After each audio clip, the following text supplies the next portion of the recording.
소소한 듯하지만 결코 소소하지 않은 문제를 연구해보는 소소한 문제 연구소 시간입니다. 함께 이야기 나눌 전문가 소개해드리겠습니다. 김숙현 국가안보전략연구원 책임연구위원 모셨습니다. 어서 오세요. 네, 안녕하십니까. 네, 반갑습니다. 네. 오늘 주제가 아무래도 일본 쪽 같은데요. 네. 네, 어떤 주제 가지고 오셨나요? 예, 오늘은 이제 우리나라하고 좀 다른 일본의 정치에 대한 이야기를 좀 해보고자 하는데요. 제가 정한 오늘의 주제는 일본 파벌 해체와 새로운 리더십입니다. バイデン大統領として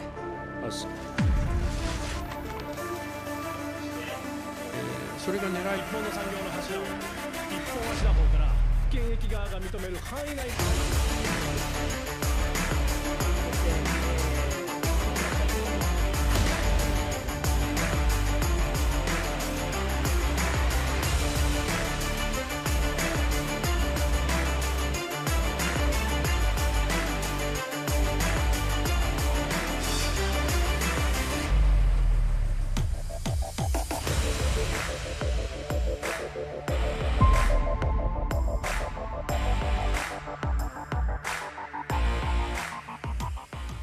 네, 파벌 해체와 새로운 리더십.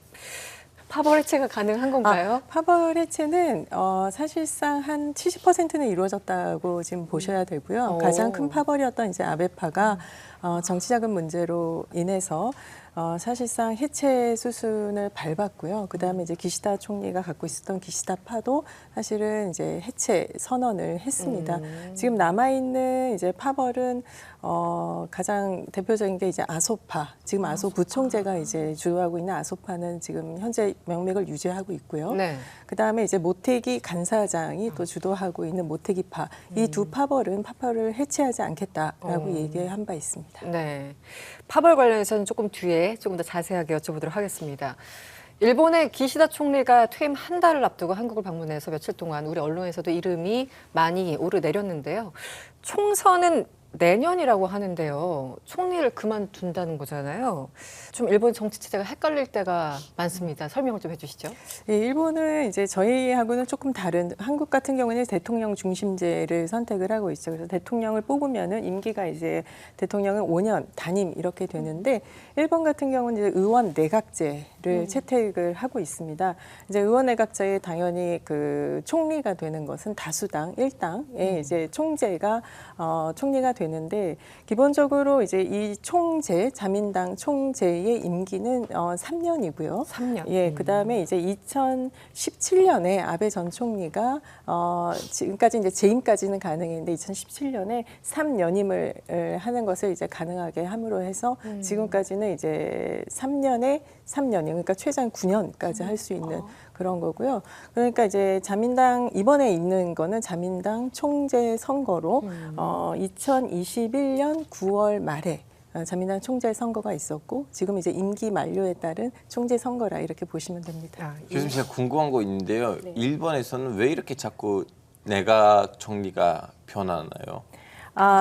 일본에서 이제 보통 한국 같은 경우에는 이제 특별하게 탄핵이라든가 이런 게 없을 경우에는 대통령 임기가 보장이 되는데, 일본 같은 경우에는 이제 총리가 할 수 있는 가장 큰 권한 중에 하나는 의회 해산이라고 하는 게 있습니다. 그러니까 이제 의회를 해산을 해서 다시 재신임을 묻고 하는 그런 과정이 있기 때문에, 그러니까 우리나라처럼 이제 중임원 의원 임기는 4년인데 4년이 다 보장되는 것이 아니라 보통은 한 2년 또는 3년에 한 번씩 해산을 하고 다시 선거를 하고 이런 것들이 이제 반복이 되다 보니까 우리에 비해서는 굉장히 좀 선거가 많은 그런 것처럼 보이게 되죠. 네. 근데 이제 내각이 됐잖아요. 네. 그 사람 이제 다 실권을 갖고 있는데 왜 끝까지 안 가요? 끝까지 안 가는 거는 이제 약간 맞물려서 보는데, 지금 제가 지지율이 되게 높단 말이에요. 예를 들어 기시다 내각이 이번에는 사퇴를 하지만 예를 들어서 지지율이 60%가 넘는다라고 이제 계속 보면은 그 60% 안에서 한 2년 정도 임기가 남아있단 말이에요. 그러면 60%가 내가 유지가 됐을 때 해산을 하고 선거를 하면은 승리할 가능성이 그만큼 또 높아지는 거죠. 그러면은 다시 4년을 또 연장을 할 수 있고 이런 거기 때문에 사실은 지지율이 높을 때 는 이제 그 빨리 해산을 하거나 하는 그런 정치적인 수법을 많이 사용을 하죠. 집권 연장의 수법인 건가요? 그렇죠. 근데 이걸 많이 하면 국민이 좀 지칠 수 있는 거 아니에요? 얘들 너무 많이 꼼수 부린다. 왜 이렇게 좀 사기꾼이야? 왜 좀 이런 많이 식으로. 바뀌는 것 같긴 해요. 그렇죠. 네. 그렇기는 한데 이제 그게 이제 의원내각제의 특징이기 때문에 원래 그런 제도를 취하고 이제 오랫동안 있어 왔기 때문에 그거에 대한 이제 피로도는 이제 우리가 생각하는 것보다는 좀 낮고요. 워낙 선거가 많고 하다 보니까 그건 굉장히 익숙해져 있는 분위기인 것 같습니다. 그러면 박사님 이 기시다 내각이 조금 인기가 없는 편인 것 같은데 그게 지지율이 확 낮아졌어요. 네, 이유가 있나요? 그러니까 기시다 내각은 이제 2021년 10월에 이제 출범을 했습니다. 이제 2021년 9월에 저 자민당 총재 선거에서 1등을 해서 기시다 내각이라고 하는 것이 이제 2021년 10월 4일 출범을 했는데요. 이 기시다 내각 출범 초기에는 지지율이 거의 60%가 넘을 정도로 굉장히 인기가 많았었습니다. 그런데 이제 좀 약간 불운의 그림자가 이제 들이오기 시작을 했던 것이 우리가 잘 알고 있는 이제 아베 전 총리 피격 사건부터 사실 시작을 하는데요. 2022년 제 기억으로는 이제 7월 4일 아베 전 총리가 이제 그 참의원 선거를 앞두고 유세를 하다가 그 총격에 맞아 이제 사망을 하는 이런 사건이 발생을 했는데 그거를 이제 조사를 하다 보니까 그 청년이 왜 아베 총리를 저격을 했는가 이렇게 알아보니까 그 청년의 어머니가 우리나라로 지금 이제 그 통일교죠. 그 통일교 지금 일본의 이름이 조금 바뀌었습니다. 네. 거기에 이제 어머니가 지나치게 많은 헌금을 한 거예요. 그래서 한 10억 이상의 헌금을 하고 가산을 탕진을 한 거에 이제 앙심을 품고 이렇게 홈페이지에 보니까 아베 총리가 거기에 연루가 돼 있더라. 이렇게 해서 이 친구가 그걸 보고 결국은 아베 총리를 저격을 하면 이 문제가 전차 이제 공론화되지 않을까 하는 그런 의도에서 하게 됐죠. 그런데 이제 아베 총리는 이제 사망을 했고 그걸 조사하는 과정에서 아베 총리뿐만이 아니라 자민당의 전반적인 의원들이 상당 부분이 그 통일교와 유착 관계에 있다는 것이 이제 알려지기 시작을 하면서 자민당에 대한 이제 인기가 점차 하락을 하기 시작을 합니다. 그러고 있다가 이제 또 사실 아베 총리가 이제 전후 일본 총리로서는 가장 긴 총리를 했어요. 7년 8개월이라고 하는 총리를 했는데 사실 이분의 이제 그 장례식을 두고 좀 논란이 많았습니다. 왜냐하면은 이 사람이 현직 총리도 아니고 그렇다고 국가 발전을 위해서 일하다가 돌아가신 것도 아닌데 이 사람을 이제 거액의 세금을 들여서 장례식을 국장으로 치른다라는 거에 이제 다시 한번 국민들의 좀 공분을 사게 되었고요. 그 다음에 이제 가장 큰 문제는 이제 2023년 연말에 이제 불거진 정치자금, 비자금 문제가 이제 발각이 되기 시작을 하면서 거기에서 상당히 이제 좀 지지율이 타격을 입게 되는데요. 우리가 잘 알고 있는 이제 아베파뿐만이 아니라 각주의 심지어 이제 기시다 총리가 주도하고 있는 기시다파조차도 비자금 조성을 했다는 그런 의혹들이 밝혀지기 시작을 하면서 굉장히 그 정치적인 어떤 신뢰도에 큰 타격을 그렇게 받게 됩니다. 그래서 이후 이제 기시다 총리 좀 수습을 하기 위해서 파벌을 해체하겠다라든가 뭐 여러 가지 이제 뭐 본인의 강점이 외교라든가 이런 거에 굉장히 매진을 하는데 안타깝게도 지지율이 이제 상승을 하지 못했고요. 계속해서 한 20%대 유지를 하고 심지어는 10%대까지 떨어진 적이 있어요. 근데 이제 자민당의 보통 그 마지노선이라고 할까요? 그러니까 한 20% 정도 밑으로 내려가면은 총리가 사임을 해야 된다는 약간 그런 룰이 있기 때문에 그런 어떤 압박이라든가 지지율 상승 이런 거 이제 실패를 함으로 해서 결국 이제 퇴진 수순을 밟게 됐다 이렇게 보시면 될 것 같습니다. 그럼 선생님 제가 궁금한 거 뭐냐면 이대로 가면 다시 좀 일본에서 정권 교체가 가능할까요? 사민당이라든가. 근데 지금 구조는 사실 자민당 단독 과반을 하고 있어요. 근데 이제 우리 같으면 이제 야당이 조금 이제 분발을 하거나 그런 케이스가 있는데 일본은 지금 야당이 거의 한 9% 정도 미만의 이제 그 차지하는 의석수가 많지 않고 게다가 또 많이 분열이 되어 있습니다. 뭐 일본 유신회라든가 입헌 민주당이라든가 다수당으로 이제 분열이 돼 있다 보니까 야당이 규합을 하지 않으면 실질적으로 정권 교체가 일어나기 굉장히 어렵다. 지금 환경적으로는 그렇게 보시면 될 것 같습니다. 중급으로 넘어가기 전에 초급 기본적으로. 우리 맨날 자민당만 한 50년 들은 것 같은데 맞아요. 당이 실질적으로 몇 개 정도 있습니까? 지금 말씀하신 뭐 입헌. 지금 이제 대표적인 게 자민당, 그 다음에 자민당과 연립을 하고 있는 공명당이 있고요. 그 다음에 야당 쪽으로 으로 이제 가게 되면 일본 유신회라든가 입헌민주당, 그다음에 그 공산당 여러 가지 당들이 조금 난립해 있습니다. 5, 6개는 야당이 있고요. 여당이라고 불리우는 자민당은 자민당과 공명당 이렇게 보시면 됩니다. 알겠습니다. 코메이토. 네. 네, 맞습니다. 기시다 총리가 얼마 전 방한했는데 퇴임 여행이 아니냐는 비난 여론이 상당했습니다. 국내에서는. 이 시점에 왜 한국에 오신 걸까요? 일본에서도 뭐 여론이 그렇게 좋지는 않았던 것 같은데 네. 왜 왔는지 사실 이유를 딱히 알 수가 없어서 지금 아무도 비난 여론이 지금까지도. 높았던 것 같아요. 그러니까 뭐 그래서 한국에서든지 야당에서는 뭐 기시다 퇴임 파티를 국민 세금으로 해주느냐 막 이런 얘기들도 나오고 했었는데 네. 뭐 그 고별 정상회담 일본 언론들도 그렇게 썼더라고요. 그래서 고별 정상회담에서 양국이 앞으로 협력을 더 강화하기로 의견을 모았다. 근데 기시다는 나갈 사람인데 네. 이게 미래를 논하기 위해서 왔다는 것도 그것도 조금 논리적으로 안 맞는 것 같고 뭐 이번에 나온 얘기 중에서 그래서 제가 뭔가 의미 있는 게 있나라고 열심히 찾아봤더니 뭐 제3국 위기 상황 때 양국이 각자 자국민 철수에 협력하자라는 게 있었는데 이건 사실 우리나라가 굉장히 잘 해왔고 일본한테 많이 해줬던 거예요. 우리가. 그러니까 예를 들면 뭐 미군이 아프가니스탄에서 철수한 다음에 이제 각자 자기네 나라 국민들 빼오느라고 난리였었잖아요. 네. 그리고 또 몇 년 전에 그 수단 내전 발발했을 때도 또 자국민 빼내가느라고 난리였고 이제 그때 일본이 굉장히 우왕좌왕해서 한국이 그때 일본인들도 태워가지고 나왔었거든요. 이제 그래서 글쎄 그거를 뭐 고맙다는 얘기를 하려고 온 것인가 뭐 꼭 저도 그 조항이 튀어나와서 왜 그랬을까? 네, 그게 좀, 그냥 그거는 우리가 일방적으로 조금 해준 건데 물론 앞으로도 그런 일이 있으면 서로 도와야죠.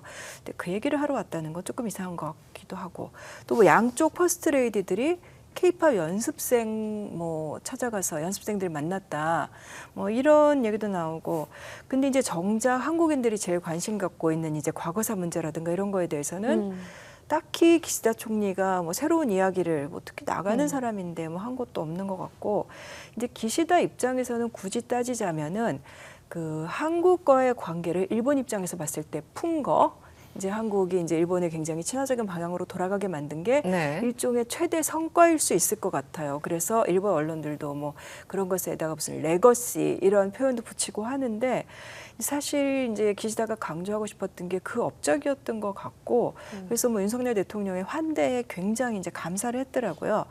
근데 이게 보니까 한국에서는 당연히 반응이 굉장히 안 좋았지만 한국은 그랬는데 미국은 또 높게 평가를 했더라고요. 그래서 뭐 백악관 국가안보회의 관리가 기시다 총리와 윤석열 대통령이 둘 다 굉장히 큰 정치적인 부담을 무릅쓰고서 이렇게 뭐 그런 것까지 감수했다, 뭐 이렇게 또 평가를 했던데 일본 언론도 제가 보니까 일본 언론조차도 일본의 새 총리가 취임을 한다 하더라도 이렇게 역사적인 불행 이런 거를 다 뒤로 한 채 진정한 화해를 유지할 수 있을지에는 의문이 남는다. 이렇게 좀 끝을 맺은 걸 봤습니다. 좀 아이러니한 게 그 협력과 조화를 압박한다. 누군가 관계를 좋게 만드는 것을 압박한다라는 미국이 게 압박해서, 굉장히 좀 이상한 예. 표현인데 미국 실제 그런 게 있잖아요. 제발 좀 친해져라 뭐 이렇게. 이번에도 마찬가지 뉘앙스의 맥락에서 그런 논평이 나온 게 아닌가 싶은데요. 일단 박사님, 네. 이번에 기시다 총리 곧 가실 분인데 왜 오셨을까요? 원래는 윤석열 정부 출범 이후에 그 가장 큰 거는 이제 한일 관계가 복원이 되고 셔틀 외교가 다시 재가동되었다라고 하는 게 굉장히 중요한 의미를 담고 있습니다. 그래서 셔틀 외교라고 하는 것은 한번 갔다 한번 오고 이런 건데요. 사실 올해 3월 달에 이제 기시다 총리가 원래 방한을 할 예정이었었습니다. 그런데 이제 우리 한국 총선이 있었었고 총선이 있기 때문에 뭐 총선을 준비하는데 이제 바쁜데 그 일정을 조금 더 미루자라고 하는 것이 얘기가 됐었고 이제 일정을 이제 미뤄서 언제 그 방한을 할 것인가를 이렇게 점치고 있었었는데 결국은 이제 그러니까 총재 선거에 이제 불출마를 하게 됨으로 해서 본인도 좀 갈등은 있었다라고 하더라고요. 일본 내에서 얘기를 들어보면은 과연 방한하는 것이 옳은 것인가 했는데 네. 기시다 총리가 이제 8월 14일에 그 퇴진 이야기를 꺼내면서 본인의 이제 업적으로 크게 꼽았던 것이 3가지가 있었습니다. 이제 하나는 이제 G7 그 히로시마에서 회의를 개최한 거였고요. 네. 그다음에 또 하나는 이제 한미일 협력을 공고화했다는 거. 그다음에 이제 또 한 가지가 바로 이제 한일 관계 개선이라고 하는 그런 부분을 언급을 했어요. 그런데 뭐 지금까지 사실 한일 관계가 개선되었던 가장 그 말씀하셨듯이 미국의 이제 압력도 있었고 했는데 무엇보다도 이제 그 윤석열 대통령이 먼저 그 강제징용 해법안이라고 하는 것을 얘기를 하면서 먼저 물꼬를 튀었고 이거를 이제 기시다 총리가 수용을 하면서 한일 관계 개선이 되었는데 그렇기 때문에 이제 기시다 총리가 온 것은 여러 의미가 있는데 그 중에 하나는 이제 한일 관계에 대한 개선에 이렇게 양 그 정상이 굉장히 좋은 우정과 협력 관계를 가졌다라고 하는 걸 이제 보이기 위한 하나가 있었고 그다음에 또 한 가지는 아무래도 이제 내년이 한일 국교 정상화 60주년의 해입니다. 그래서 한일 양국 모두 이제 좀 뭔가 좀 성과물을 내기위해서 노력을 하고 있었었는데 그거에 대한 어떤 좀 지지와 어떤 그런 협력을 계속해서 유지해 나가자라고 하는 그런 메시지를 전달을 하기 위해서 방한을 한 것이죠. 네. 오는 9월 27일 자민당 총재 선거가 치러집니다. 역대 최대 후보 12명인가요? 지금 역대 최대치 출사표가 지금 던져졌다고 하는데 이렇게 많아진 이유가 뭘까요? 이렇게 많아진 이유는 뭔가 해볼 만하다 이번에는. 파벌이 해체되었기 때문에 사실 가능하다고 이렇게 보시면은 됩니다. 네. 근데 원래 이제 파벌이었을 때는 일본의 그 총재는 나 총재할 거야 이렇게 해서 되지 않고요. 추천인의 이제 20명의 추천을 받아야 이제 총재 후보에 들어갈 수가 있는데 이전 같은 경우는 이제 아베파 같은 경우는 한 97명, 98명 정도 됐었습니다. 그러니까 아베파에서 뭐 한 명, 예를 들어서 대표적인 게 아베 총리지만 아베파에서 어떤 총재 선거에 나간다 그러면은 그냥 가볍게 한 20명 정도의 추천인을 받을 수가 있었고요. 근데 이제 내가 파벌이 없다. 라고 하면은 이제 20명의 추천인을 사실 모으기 굉장히 어려워요. 그렇기 때문에 조금 이제 그 다수의 파벌을 갖고 있는 그쪽에서 좀 딜을 하거나 해서 총재 선거에 나가고 싶다 이렇게 하면 표명을 해서 하는데 지금까지는 보통 총재 선거에 나왔을 때 양파전이거나 그러니까 2명이나 많아야 3명 정도였는데 이번에 이렇게 난립하게 된 거는 가장 큰 거는 이제 최다수 파벌이었던 이제 아베파가 없어지고 또 기시다파도 마찬가지고 이러다 보니까 한 이합 집산이 되는 그런 과정이라고 보실 수 그렇게 보시면 될 것 같고요. 그래서 한 20명 정도까지 이제 그러니까 20명을 이제 확보하는 게 굉장히 중요한 부분이었는데 사실 이 추천인 제도라고 하는 것은 이제 자민당 창당 당시에는 사실 존재하지 않았던 제도였었습니다. 그런데 이제 1971년도에 이제 후보자가 지나치게 지금처럼 난립을 하니까 그래서 20명 추천 제도를 이제 두는 것까지 했었는데 1982년에는 추천인이 약 50명을 받아야 한다는 것까지 이렇게 불어났어요. 그러면 50명을 받기가 결코 쉽지 않잖아요. 그렇죠. 네. 기존에 있었던 예를 들어 유명한 정치인이라든가 이런 사람들은 가능하지만 그렇죠. 이제 신진이라든가 아니면 중견 이런 분들은 사실 총재 선거에 나가기가 어렵기 때문에 이것을 이제 다시 2002년에 지금 이제 현재 20명으로 좀 조정을 한 것입니다. 근데 그 파벌 얘기를 잠깐 해주셨는데 좀 정리를 해주시면 그러니까 아베파가 가장 다수였던 건가요? 1위를 차지하는? 그렇죠. 최대 파벌이었을 때가 아베파가 98명 정도 됐었고요. 그다음에 이제 아소파가 이제 한 60명이 조금 안 됐던 것 같고요. 그다음에 기시다파가 항상 그다음에 부동의 기시다. 편 한 47명 정도 네.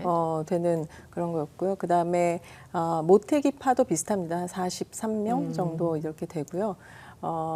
그게 이제 대충 이제 1, 2, 3, 4위 정도가 그렇죠. 그래서 이제 과반 이상이겠군요. 그분들이 그렇죠. 그 차이까지 예, 하더라고요. 그러면 선생님 이 파들끼리 이렇게 경쟁을 해서 이겨서 이제 그 파의 지도자가 내각 총리가 되면서 내각에 있는 자리들을 자기 파한테만 갖다 주는 거예요? 아니면 그 과정에서 다른 파란 좀 약간 일본만으로 쇼부를 치고 그러면 니네들 우리를 뭐 지지해주면 우리 이 자리 너한테 주겠다고 하면서 네. 이 어떤 구도였는가요? 그러니까 대표적인 게 이제 아베파 같은 경우는 조금 그 안배가 좀 적었지만 기시다파 같은 경우에는 사실 아베파와 아소파의 적극적인 지지로 이제 총리에 당선이 됐거든요.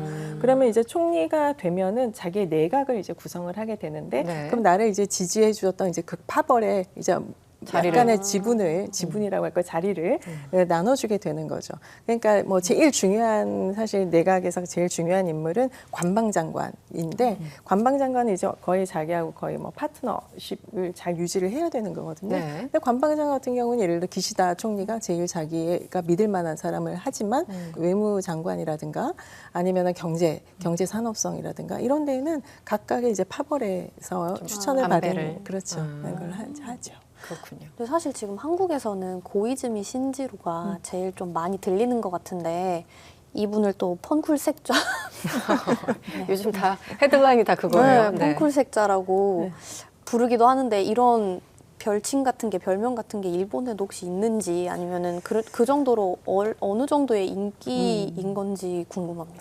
고이즈미 그 신지로는 그 아버지 고이즈미 이제 준 이치로라고 하는 이제 전 총리를 했고 약 6년간 이제 총리를 한 분인데 이분은 일본 말로 헨진, 그러니까 헨진 이상한 사람이라고 하는 그런 별명을 갖고 있었었어요. 그런데 지금 이제 고이즈미 신지로 같은 경우에는 아버지하고는 조금 이제 다릅니다. 뭐냐면 이제 아버지는 자기의 파벌이라든가 이런 걸 갖지 않고 자민당은 파벌 때문에 망했다라고 그러기 때문에 파벌을 하지 않고 자민당을 개혁을 하려고 했던 그런 인물이었고요. 고이즈미 신지로 같은 경우는 이제 약간 이제 가게의 얘기, 집안의 얘기를 하자면은 지금 아마 제가 알기로는 1981년생으로 알고 있습니다. 그러니까 우리나라 나이로 43살이죠. 그런데 이제 아버지가 가나가와에 이제 자기 지역 기반을 두고 있는데 27세에 이제 아버지 지역구를 이어받아서 정계에 입문을 하게 됩니다. 27세에 게다가 핸섬 하니까 얼마나 대중적인 인기가 많았겠어요. 네. 그러니까 이제 그런 약간의 세대 교체의 의미도 있었었지만 지금까지 이제 소위 말하는 되게 나이 많고 정치의 파벌과 돈과 17선, 16선 그런 국회의원들 많았지 않아요? 지금 그렇죠. 그런 이제 맨날 나이 든 사람만 보다가 와, 너무 잘생기고 막 프레시하고 막 이러니까 여성들의 이제 대중적 인기가 굉장히 그 주목을 많이 받게 됐죠. 네. 그런 이제 가운데 2019년인가요? 그때 이제 환경성 장관을 한번 이제 그 발탁이 된 적이 있습니다. 그래서 사람들이 이제 잘 실체를 모르니까 그랬었는데 의외로 좀 실언도 좀 많이 하고 막 이러면서 생긴 것만 잘생기지 똑똑하지 않는 건 아닌가 막 이런 얘기도 있었고요. 使用前のゴミ袋にゴミ収集に関わる方々への感謝や激励の言葉を書いていただいてゴミ袋として使用してもらえれば現場でゴミを回収する作業員の方に大いに励みになると思います。 그러니까 저는 관심 가는 사람이 그러니까 일본 정치는 보면 새 인물, 그러니까 고이즈미 신지로도 새 인물이라고 하지만 들은 지 좀 됐고 또 아버지 그거고 그러니까 지역구를 물려받아서 하는 건 진짜 금수저잖아요. 근데 그래서 계속 같은 이름이 계속해서 반복해서 나온다라는 항상 그런 느낌을 받거든요. 근데 이번에도 보니까 저는 그냥 관심 가는 사람이 이시바 시게로 그러니까 항상 무언가 후보급이긴 한데 항상 그 사람도 약간 hen진 같은 면이 있잖아요. 예전에 뭐 인터뷰할 때 자기 UFO 믿는다 막 이런 얘기도 뭐 하기도 하고. 근데 이번에 어떻게 좀 가능성이 있나요? 다른 사람들? 이번에 항상 그 총재 선거에서 나올 때는 항상 손을 들고 그러니까 했었었죠. 근데 지난번에 기시다 총리가 당선을 그러니까 총재 선거에 나왔을 때 3년 전에는 고노 타로라고 하는 사람하고 이제 양파전이 벌어졌었는데 이 이시바는 일단은 좀 파벌이 없습니다. 본인이 갖고 있는 파벌이 없다 보니까 유아패를 믿으면 바보를 안 생겨요. UFO 파벌 있을 수도 있죠. 근데 그러다 보니까 그 본인을 지지하는 그 당내 기반이 굉장히 약하죠. 근데 여론조사에서는 항상 괜찮은데 그렇죠. 근데 여론조사에서는 당에서 밀리는 인기가 것 같아요. 많거든요. 그러니까 여론조사에서는 보통 인기가 차기 총리가 됐으면 좋겠다라고 하는 게 거의 근 10년 동안에 거의 1, 2위를 항상 놓친 계속요? 적이 없었어요. 근데 이제 그게 여러 가지 의미가 있는데 하나는 좀 그러니까 약간 대중적 친밀도가 있어요. 그러니까 막 이렇게 뭐 이렇게 파벌로 해서 막 음산하고 막 뒤에서 뭘 조정하고 이런 이미지보다는 그냥 묵묵히 내 길을 간다라고 하는 좀 그런 이미지가 있고, 그 다음에 파벌에 속해 있지 않기 때문에 조금 더 개혁적인 그런 이미지, 진취적인 이미지를 좀 주는 그런 면도 있습니다. 근데 이제 이분은 지금 우리 그 이시바 시게루의 네. 그 나이가 67세예요. 그러니까 사실 네. 좀 많은 편이죠. 네. 많은 편이고 아마 지금 이제 그 후보들 중에서는 가장 나이가 많은 걸로 알고 있는데 오랜 정치 경험도 하고는 했습니다만은 대중적인 인기도 있지만 사실상 그 아까도 말씀드렸지만 그 주요 이제 킹메이커라고 불리는 두 명이 있어요. 한 명은 이제 아소 부총재, 또 하나는 이제 스가 전 총리인데 이 두 사람의 어떤 지지가 조금 있어야 총재 선거에 당선이 될 가능성이 높은데 현재로서는 뭐 유력하긴 하지만 조금 더 지켜봐야 될 것 같다 이렇게 보이고요. 그다음에 일본은 이제 좀 종교가 되게 많은데 이분은 그 카톨릭 신자로 이제 많이 알려져 있고, 네. 근데 또 이제 별명이 하나 있어요. 방위 오타쿠라고 해서 그렇죠. 방위 오타쿠. 예. 그래서 방위성 장관을 되게 오래 했는데, 그러니까 실제적으로 정말 오타쿠라고 불릴 만큼 굉장히 지식이 많고 본인 방위에 대한 공부도 굉장히 많이 하고 네. 하는 그런 거고요. 그렇기 때문에 또 일본의 안보 이런 거에 대해서 미국에서 할 말은 해야 되고 지나치게 일본이 일방적으로 방위 분담금이라는 이런 거를 많이 무는 거에 대해서는 컴플레인을 해야 된다라고 당당하게 이제 주장을 하는 인물이기도 하죠. 대신 이제 약점도 있는데, 그러니까 너무 이제 방위 쪽에만 이제 지나치다 보니까 일반적으로 경제라든가 그 다음에 외교 전반 이런 거에는 조금 검증이 되지 않았다라고 하는 평가를 받죠. 근데 그게 참 이상한 게, 그래서 여론조사에서는 항상 1등을 해도, 근데 그 당이 민주국가에서 그래도 선거를 하는 당인데 계속해서 그 사람은 안 되고 다른 사람이 이렇게 총리를 할 수 있다는 이 구조 자체가, 그 파벌 구조 그 자체가 이제 밖에서 보기엔 참 신기한 거거든요. 그거를 국민들이 다 받아들이고 그럼에도 계속 지지를 해준다는 뭔가 게, 디커플링, 국민 여론이 여기 그렇죠. 있는데 네. 자기들끼리 따로 정하는 듯한. 여론 조사를 할 필요가 의미가 있는 거. 그래서 있는 행위인지? 이번에 이시바 그 시게루 그 전 간사장이 혹시 될 가능성도 있어요. 왜냐하면 지금 이제 그 아까도 말씀드린 정치자금 문제, 파벌 이걸로 인해서 지지율이 확 떨어졌단 말이에요. 국민적 대중적 지지가. 그러니까 이거에 속하지 않으면서도 뭔가 개혁을 할 수 있는 사람으로 잠시 그 추대를 하고 그 총재로 하고, 그다음에 어느 정도 이제 자민당의 인기가 다시 올라간 다음에는 다시 이제 파벌, 다른 주요 파벌에서 총재를 이제 만들어야 되는, 아마 그런 수순으로 갈 가능성이 조금 높다고 저는 이제 보는데, 만약에 네. 뭐 가능성이 얼마인지 모르겠지만 이시바가 일본의 총리가 된다. 그럼 한국 입장에서는 굉장히 상대하기엔 좀 까다로울 것 같거든요. 그 사람 주관도 굉장히 강하고 좀 그럴 것 같은 느낌도 그러니까 들어요. 크게 아마 그 일본이 이제 추구하고 있는 자유롭고 열린 인도태평양 전략 구상이라고 하는 그런 큰 외교적인 기조는 크게 변함이 없을 겁니다. 그리고 아마 이제 미 대선도 이제 함께 봐야 되는 변수로 한번 같이 봐야 되는 부분이긴 한데요. 그렇다고 해서 일본이 예를 들어서 헌법 개정에서 보통 국가 해가지고 뭐 나는 내 독자적인 어떤 안보 노선이라든가 외교 노선을 걷겠다 하지 않는 이상은 결국은 이제 미국과 미일 동맹이 일본의 외교안보의 전체적인 기조이기 때문에 그 틀 안에서 정책이 만들어진다고 보시면 되고요. 그리고 아마 지금도 이제 우리 윤석열 정부가 이제 계속 유지가 되는 이상은 크게 제가 보기에는 정책이라든가 이런 게 변함이 없을 거다. 다만 이제 그 중요한 거는 이제 기시다 총리와 윤석열 대통령처럼 이렇게 개개인의 개인적인 어떤 궁합이라고 할까요? 성격이 이렇게 잘 맞는 게 좀 중요했는데 그거에 비해서는 이제 이시바 전 간사장 같은 경우는 그렇게 막 성격이 잘 안 맞는. 제가 보기에는 안 맞다기보다도 캐릭터가 좀 다르다. 좀 접점을 찾기에는 조금 쉽지는 않을 거다. 왜냐하면 지금까지 거의 2년 반을 기시다라고 하는 이제 인물과 맞춰왔는데 이제 또 새로운 인물과 이제 맞추려면 약간의 그 사람을 파악하는 시간이 필요하겠죠. 그런데 그 사실은 민주국가 어떤 선거를 하고 뭔가 이런 시스템이 있는 나라들은 당이 계속 바뀌기 마련이잖아요. 유럽도 지금 뭐 미국 대선도 치러지고 있지만 우리나라도 계속 정권이 왔다 갔다 바뀌고, 자민당은 안 바뀌어요. 일본은 안 바뀌어요. 뭐 일당 독재도 아니고 왜 이렇게 안 바뀌는 걸까요? 일당 네. 독재라고 거의 봐도 무방하지 않을까 싶을 정도의 이제 그 구조죠. 근데 이제 일본은 이제 전후 그 보면은 약 2번 정도의 정권 교체가 있었었습니다. 잠깐. 이제 1993년도에 한 번 있었고요.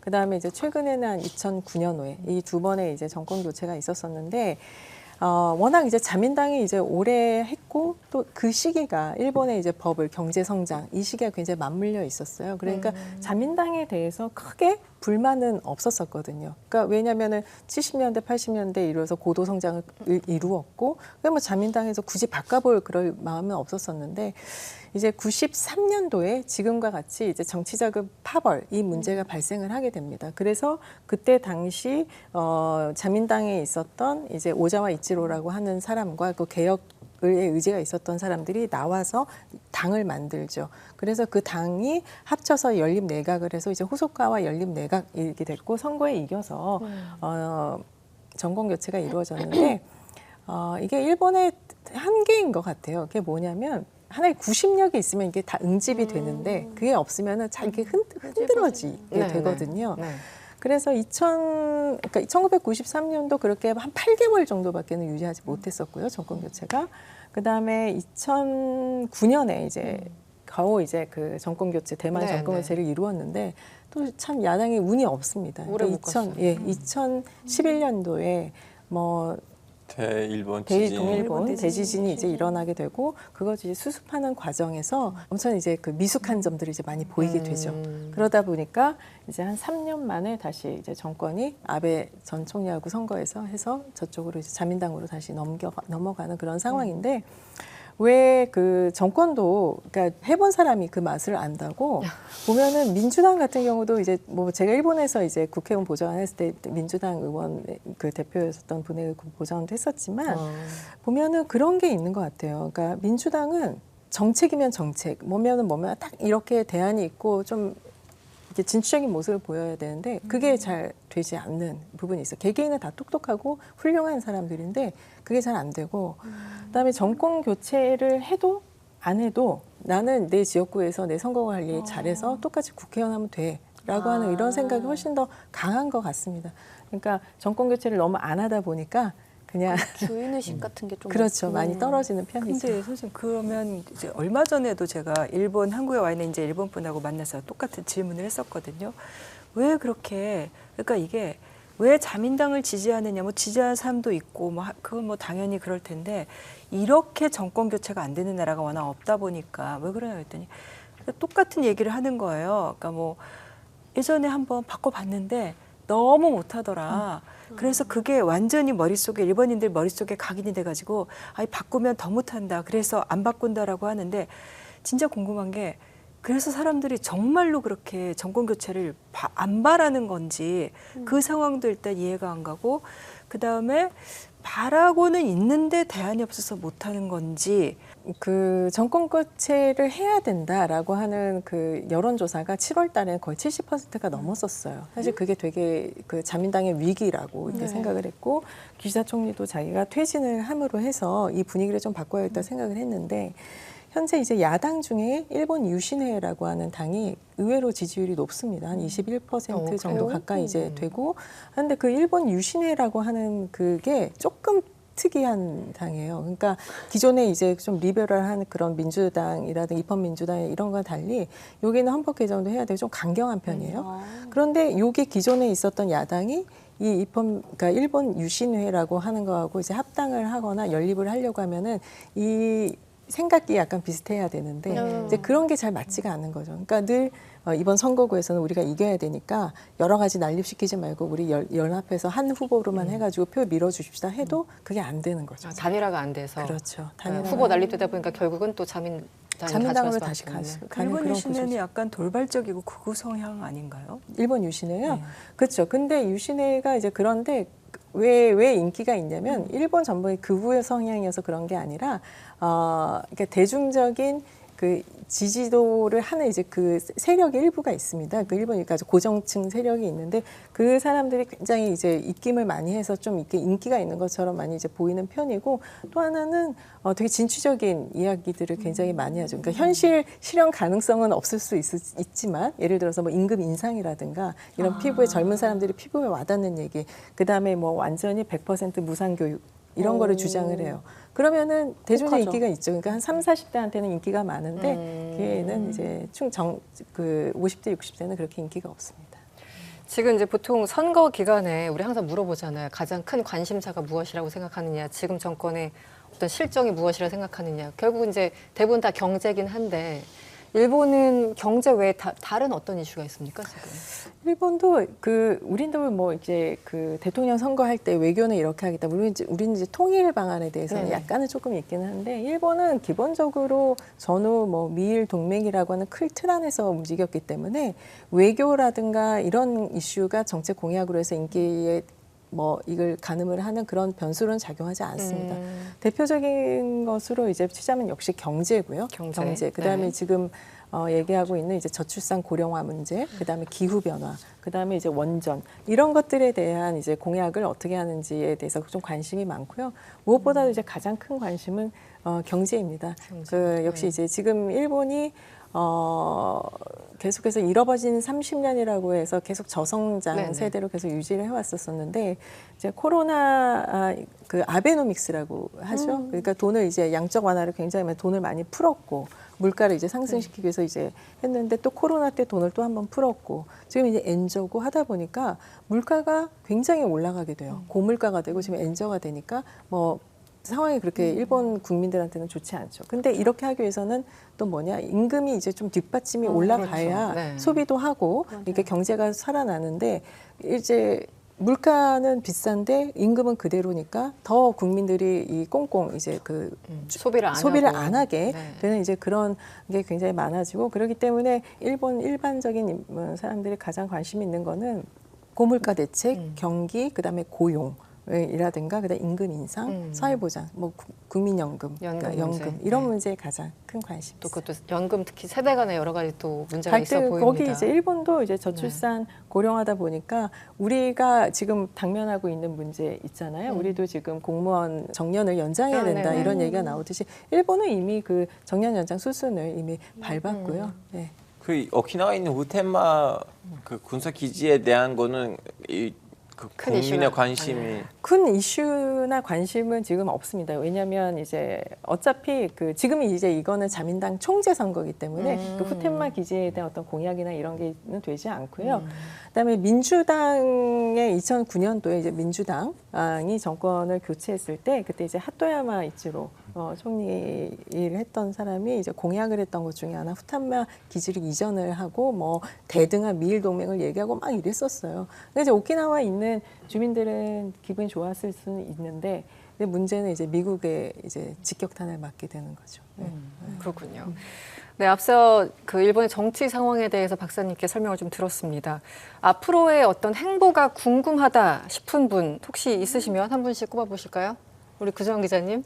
저는 일단 아는 사람 고이즈미 신지로. 제일 많이 들어보는 네, 사람 이시바 시게는 같죠. 아까 얘기를 많이 했는데, 그러니까 저는 고이즈미 신지로 자체보다도 아버지 고이즈미 시절에 저는 너무 이제 기억이 많이 나거든요. 네, 그때 저도, 고이즈미 네. 극장쇼 그러고, 그러니까 그 사람이 이렇게 정치적으로 뭐 내가 생각하기에 뭐 바람직하다 아니다 이런 스펙트럼 차원을 떠나서 너무나 일본적이지 않은 행태.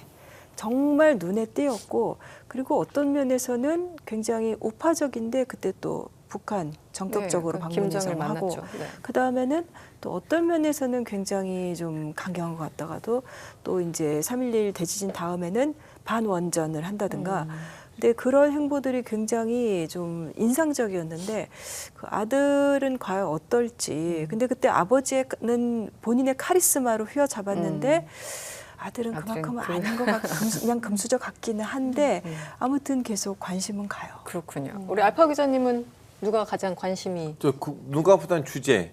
북한이란 다시 한번 좀 어느 정도 화해를 할 것인가, 아니면 정상회담. 이대로 갈 것인가. 에바 씨는? 저는 그 고노타로 그분이 또 대표적인 친한파라고 이제 하시고 뭐 디지털 상으로 좀 유력하다는 그런 얘기를 들어서 그분도 어떻게 효자시래요. 또 이분이 간이식을 아버지한테 해주셨다고 꼼꼼히 많은 걸 알고 있군요, 우리 에바 씨가. 네. 여기저기서 주워들은 거. 그렇군요. 박사님은 이제 개인적으로 관심 있는 정치인이 있으실 것 같고 아니면 이제 일본 정치를 워낙 오랫동안 보셨으니까 이 사람은 좀 주목해 봐야 한다 있으실 것 같은데 어떤 분이 있을까요? 지금 언급하신 이 분들 다 주목하실 필요가 있습니다. 뭐 지금 총재가 안 되더라도 고이즈미 신지로 같은 경우에는 뭐 틀림없이 일본 차기 총리가 언젠가는 이제 될 인물이고요. 이제 고노타로 같은 경우도 이제 조금 잠깐 설명을 드리면 이제 네. 고노타로도 전형적인 2세 의원입니다. 그러니까 우리나라의 이제 고노다마로 잘 알려져 있는 이제 고노료헤이의 이제 아들인데 아까 말씀하셨듯이 이제 아버지가 좀 간이 안 좋았을 때 간 이식 수술도 해주고 했고 이 사람은 그 외무상도 잠깐 역임을 스가 총리 시절이군요. 스가 총리 이제 했었었는데 영어도 굉장히 잘해요. 왜냐하면 학부를 이제 미국에서 나와서 조지 타운인가 아마 나왔을 텐데 본인이 이제 국회의원 시절에는 한국인 이제 인턴도 도움으로 해서 되게 한국에 대한 관심도 되게 많았고 또 한국에 대한 발언도 굉장히 좀 우리가 듣기에는 조금 더 좋은 그런 네. 발언도 굉장히 많이 했었어요. 그래서 친한파라기보다는 지한파에 조금 더 이제 무게를 실어서 네. 보시면 될 것 같고 2021년이죠. 그 기시다하고 선거에 나가서 총재 선거에서 졌는데 그때 이후에 잠깐 이제 좀 미움을 받게 됐어요, 당에. 그래서 당 홍보부장으로 좀 전락을 했다가 다시 이제 디지털 상이라고 하는 그런 거를 만들어서 일본이 이제 IT가 굉장히 뒤처져 있어서 네네. 뭔가 좀 개혁적이고 성과를 내기 위해서는 약간 추진력이 있는 사람을 이제 해야 된다고 해서 본인이 이제 하기는 했는데 성과는 이제 본인은 굉장히 많다라고 이제 자랑을 합니다만은 어떻게 될지 모르겠고 아무튼 이 고노타로도 원래부터 50대부터 차기 총리로 계속 꼽혔었던 언급이 됐던 그런 인물이죠. 그러니까 아마 유심히 이제 지켜보실 필요가 있고 지금 이제 알파고 선생님이 얘기하신 거 이제 북일 정상회담의 가능성은 지금도 이 기시다 정부도 임기 내에 굉장히 북일 교섭, 납치 문제 해결을 위해서 열심히 노력을 했습니다. 그쪽에 계속 제안도 하고 했는데 시도를 했었죠, 여러 번. 예, 시도를 네, 네. 했는데 북한이 지금 거의 반응을 하지 않고 있는 그런 상황이기 때문에 새로운 총리가 되더라도 제가 보기에는 이것도 약간 미국 변수하고 맞물려 있는 것 같아요. 만약 트럼프가 대통령이 되면은 아마 북한은 훨씬 트럼프 쪽하고 접촉을 해서 교섭을 이끌어내려고 하는 거기 때문에 조금 더 일본은 밀려날 수가 들어있는 오히려 상황이 역학 되는 관계가. 거죠. 네. 오히려. 네. 그래서 북일 정상회담의 가능성은 뭐 고이즈미 아들이어서 뭐 아버지처럼 가가지고 갑자기 김정은과 뭐 악수하고 이런 나이 퍼포먼스를 같은 또래이니까 8381. 김정은과. 그런가요? 네, 그래서 뭐 흥미로운 이제 투샷이 될 수는 있는데 가능성에서는 그렇게 높지는 않지 않는가라는 생각이 듭니다. 흥미로운 투샷. 네. 네. 인상적인 표현이었습니다. 네. 일본 총리는 자주 바뀌지만 그렇다고 정치가 바뀌는 것 같지는 않습니다. 특히 과거사에 대한 입장은 더더욱 바뀌지 않고 있죠. 최소한의 진전이 있기를 기대해 보지만 현 상황을 둘러보면 여전히 무리라는 생각이 듭니다.